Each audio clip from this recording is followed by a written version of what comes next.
Behold before me, the Pioneer Press put out Thanksgiving Day for Black Friday.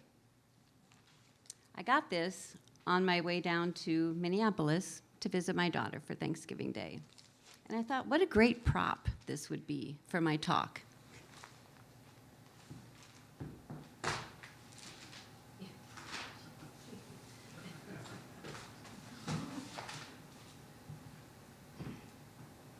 You get my point? So what are we buying on Good Friday? We're buying stuff, right? So December, really for most of us in our culture, is the largest consuming month of the year. So what again are we buying? Are we buying practical? Are we buying silly? Are we buying obligatory gifts?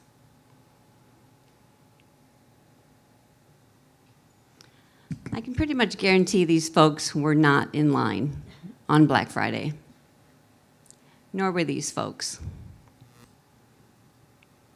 So again, what were we buying? Was it a need? Was it a want? Can we find happiness in this stuff? Will that next gadget make us happy? Maybe, temporarily. It seems the more stuff we have, though, the more we want.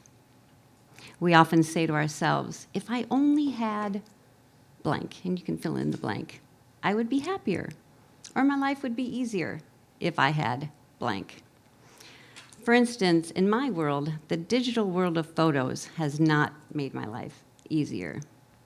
It has made it harder. Sure, I love the convenience of always having my camera with me. However, I always have my camera with me. And we're all expert photographers now, right? Posting things, posting what we had for lunch, posting maybe some silly things our pet did or our children have done. Please bring back the day of taking in a roll of film to the drugstore and ordering up extra copies for Grandma. So if your house was on fire, what would you grab? Anybody, speak up. What would you grab if your house was on fire? Pets. Phone? Pets. Pets? Grandma. Okay, maybe important documents, maybe your passport, your laptop, maybe title to your vehicle. I have presented this question to dozens and dozens of audiences, and I think I've heard only once that somebody would grab their spouse or their partner. So basically, spouses and partners, you're on your own. So what are our 4 basic needs? Again, call them out. What do we need to survive? Shelter, food, water, air. I don't have air. So I guess we need air too. So food, clothing, shelter, water, air. I would add wine and chocolate to this list, personally. So after we are fed, and there are clothes on our backs, and we have a roof over our head, and we've had our water for the day, and hopefully a glass of Cabernet, maybe, at the end of the day. So what is left? What's left? Stuff. Stuff is left. Do we own our stuff? Or does our stuff own us? Where do we put all this stuff? Basements, garages, attics. This look familiar to anyone? Some of us have a storage unit because we have so much stuff. There's nowhere to put it. This is a $22 billion personal storage industry. Let me repeat, 22 billion. Around here in Duluth, there are, oh, by the way, this is one of my clients' storage units. I'm not sure how we're gonna sort things. We can't really even walk in there. In the area though, around this Duluth Superior area, there are 50 storage units in this area. One of the largest ones, and you may know which one I'm talking about, has just added 227 units to their existing 697 units, totaling 924 total units. And they still have a waiting list. They still have a waiting list. Build it and they will come.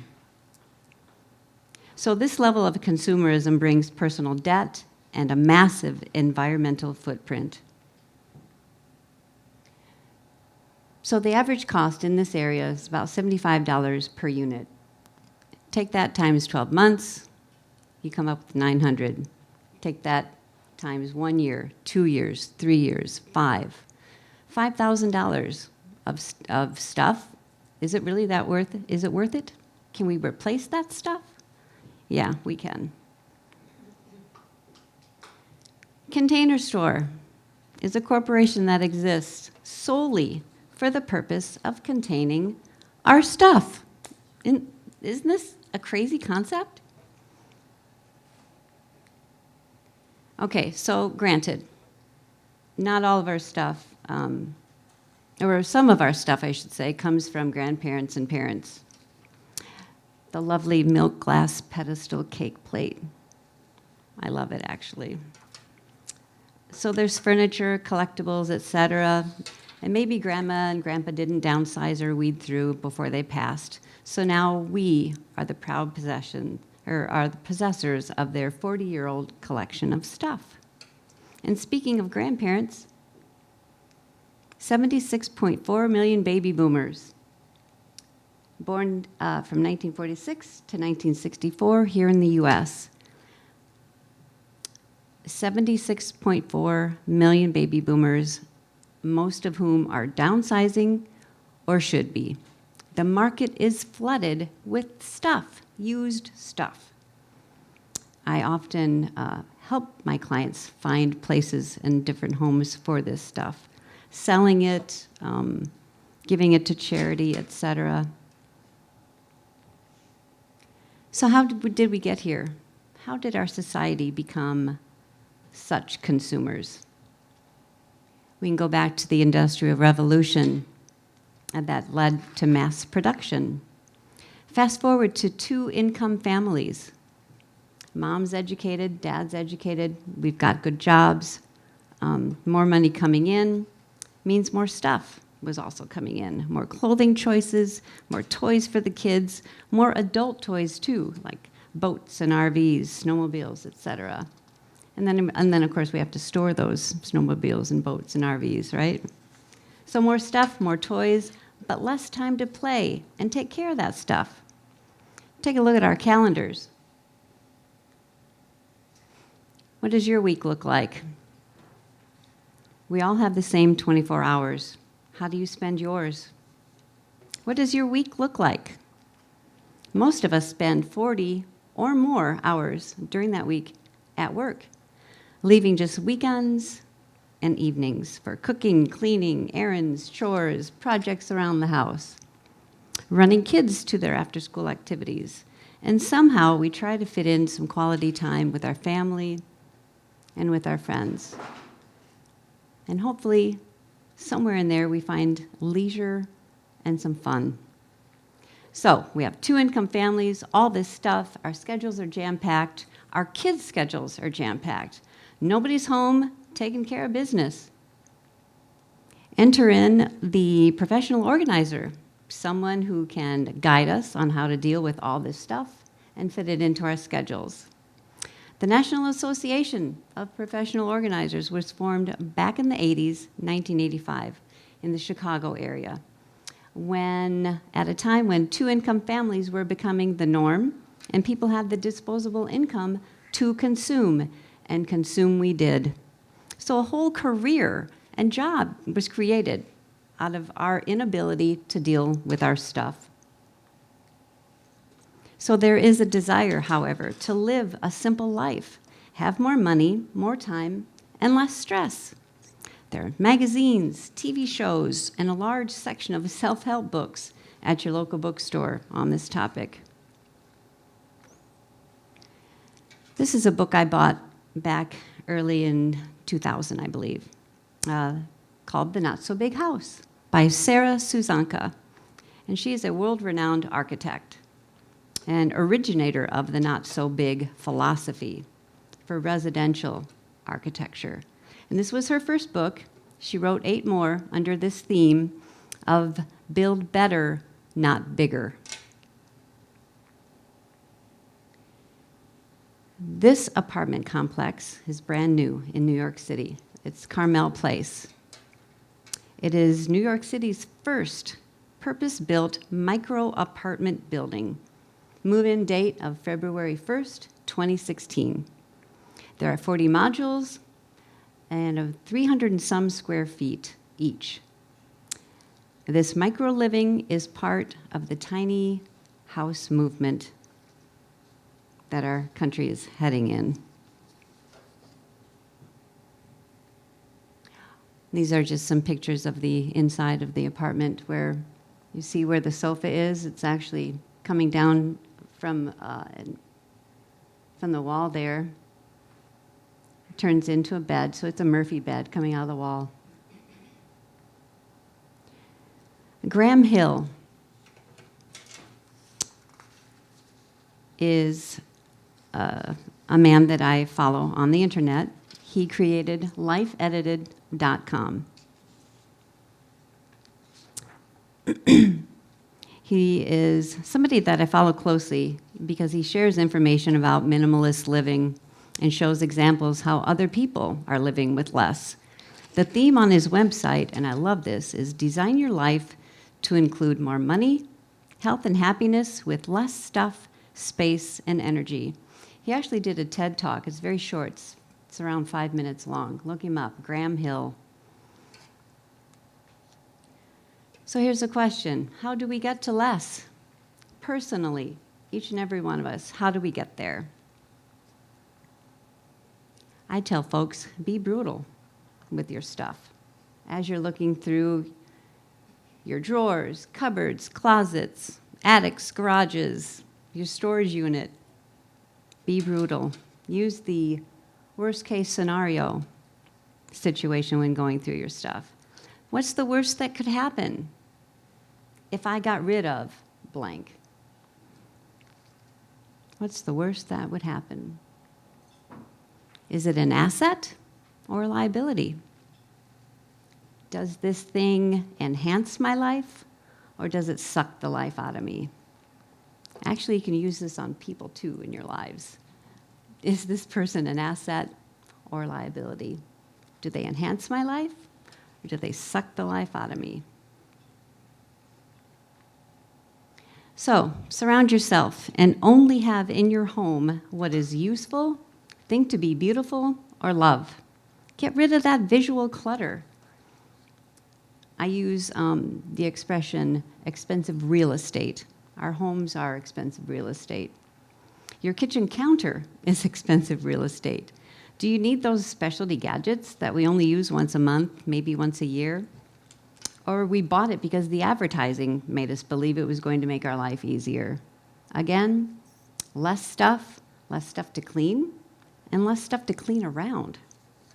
So after you get rid of the clutter, liabilities, and life suckers, you will feel a wonderful sense of calm and serenity. Put the kibosh on consuming, or at least limit it. Ignore the advertising that encourages us to buy that next item to keep up with the Joneses. When you do consume, please keep in mind that every item has a backstory. Some person, somewhere, constructed it, or they operated the machinery to do so. So it has an environmental toll on us as well.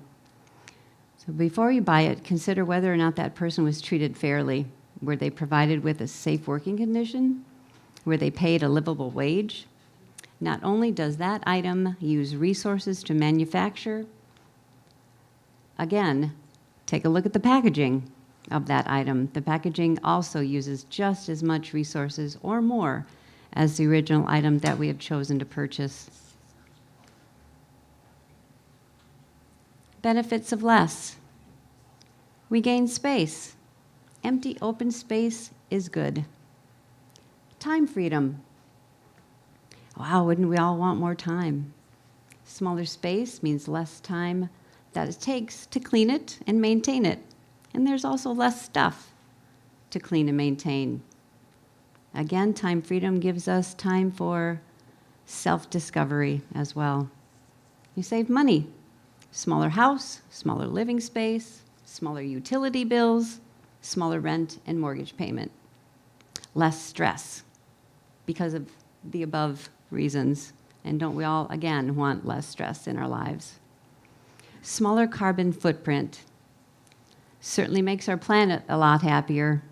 The less resources, energy, and landfill space that we each require, the better for all of us in the long run.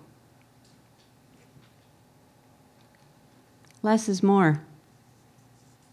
You will gain time and energy for what you truly love.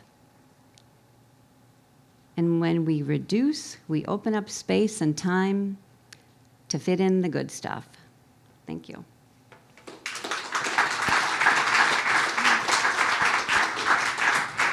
Thank you, Kim. You might want to hang around here for the discussion. One thing I like that you said is, you said, what's the worst case scenario if I got rid of this? I like those little mental tricks. And I have one myself yes. Rob, are you talking to yourself? Sorry, I was consulting with my Pebble smartwatch. That's right. It's a 2013 model. I'm thinking about just throwing it. And I've been on eBay the last 5 nights looking at like smartwatch upgrades. Because who wants to take your smartphone out of your suit jacket? Who wants to bother with that? So anyway, I was about to say something really extremely wise and impressive. Sorry.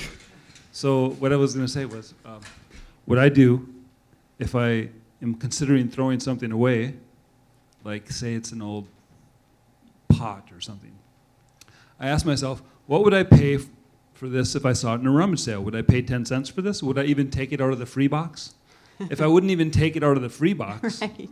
like if I reverse and pretend it's not mine, Yeah. then that helps me decide whether I need it or not. I don't know, for some reason that works for me. I don't know. So.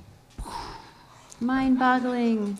And what works for me, you know, the catalogs that you get in the mail, I don't even look at them. They just go straight into recycling. Because if I don't see it, it doesn't exist. I don't want it. All right, we're going to suck a couple of questions out of the minds of people. Or a couple of comments. Anything? Oh, come on. All right, we got some. Go. Yay. Thank you. When looking at all your stuff, and I know you work with people who deal with parents who have passed and you have to go through all their stuff, or maybe they need to downsize because their profession is different. Where do you start? What's your advice for where do you start? After family members have passed? Or I guess maybe the scenarios may require a different starting point, but just in general, where do you start when you're looking to downsize? Oh, sure. You know, I always tell folks the place we're going to start is the place where it's most difficult for you to start. So think about that. Think about the emotional attachment that we have to things. And we're going to start because you're going to see results soon, and it's going to be a relief off of you. So an area in your home that really bothers you the most, that's where we're going to start.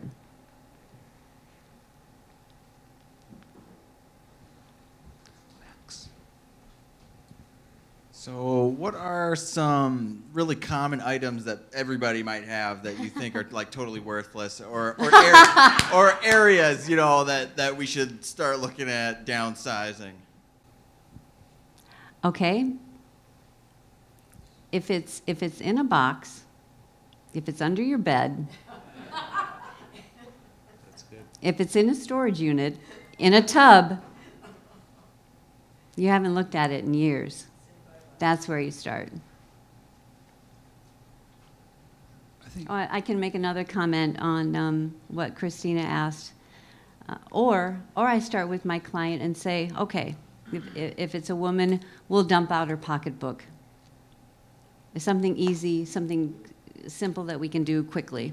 Or we'll open up the junk drawer and dump that out and only put back the things that are necessary. So either, depends on the person, you know, because everybody works at a different rate and everybody's got a different style of thinking. So either we start little things that give a big result, or we start with a big emotional attachment and go from there. Yeah. Well, we some of us have read The Japanese Art of Decluttering. Yes, I almost had that as one of the Right. slides. So interestingly, she starts completely opposite and starts with things you're not attached to. So she would say she has a very particular order of clothing, and you take all of your clothing, sort it all out, and then she goes to books, I believe. Sure. And then what's next? I mean, she goes and then she does like mementos last, because she says if you start with mementos, you're never going to get past mementos. Yeah. And then. Well, that's why I'm there. I'm the cheerleader. Right. So it's really interesting if anybody is curious. It's a great book. Well, that's why I mentioned, you know, the box under your bed. You're not attached to that, really. Anything else? you look pretty up there, Rob. Hey, what places exist in the Twin Ports? If you just say, if you're inspired by tonight's talk, and you're like, I've had it. Tomorrow the basement, everything in the basement is gone. Who do we call? How do we get like Ghostbusters to come in and Oh my gosh, and take there's- everything away? You know what? There are so many charities that are actually willing to come and help you pack up. So I've got a list of folks, absolutely. Charities will come, get a dumpster. Yeah. Yeah, absolutely. That's what I mean, charity. Yeah, and charities, I'm affiliated with a few nonprofits here in town that'll actually come and box it up and haul it away. And then it goes to good places. And think about like permanent supportive housing. So people who need furniture and people who they're moving from being homeless and they have very little resources and they need everything from the Corel plates you never use. They need that Absolutely. stuff. So Safe Haven, Yep, ACO. I was just gonna bring up all Safe of Haven. those nonprofits who are helping people set up a household. Exactly. The Safe Haven folks, we talk quite often, every couple of weeks actually. They'll give me a call when a woman is setting up her own apartment or home, because basically she left in the middle of the night with her children and maybe what they had on them and what she was wearing. So they'll call me and say, hey, Kim, you have a bed, got a couch, something, a crib for a baby. So yeah, absolutely, absolutely. Just thinking about the first TED Talk that we were listening to, the video, he was just talking about all of these choices that we have, and so I really liked how you had a barometer for what is it that we're getting rid of. Is it something that's beautiful? Is it something that we love? Is it something that's useful? And then going back, connecting in the book that the Japanese art of decluttering is it something that brings you joy? And Yeah. so, you know, each Good one point. of these things help us to distract us and bring us in and narrow us into less choice. So is it something that brings us joy? Good point, thanks. I like to watch Hoarders every now and then. Yeah. 'Cause it's, Speaking of, I've got about 30 of those oh, really? Wow. hoarding situations under my belt. It seems to me that some people just can't process information. They can't prioritize things. It's almost like their house is like a reflection of their inability to prioritize. Sure. Like sure. it's really deep-seated, and I don't know, I'm sure you probably run across this where you just can't get... It brings up great anxiety for those folks as well. And I have a few clients that are TBI, traumatic brain injury, and that changes your whole thought process of how to make decisions. So, one of the items you talked about, you know, go right to the emotional attachment. You know, a lot of people are rooted in family and they have the items that are handed down, Yes. grandmother's china, whatever. So, do you ever have anybody call you back months later and say, "What the hell? I can't believe she talked me into getting rid of that"? You know, good point. No, I do get phone calls, and these are really funny phone calls. Kim, where did we put, you know, such and such? You know, where? Because it's all habit too. It's all habit. You know, this belongs here. This belongs here. This belongs here. But no, nobody's ever called and said, "Doggone it, I wish we wouldn't have gotten rid of Grandma's china." Nope, not once. Okay, well, one more, I think, maybe, or maybe two.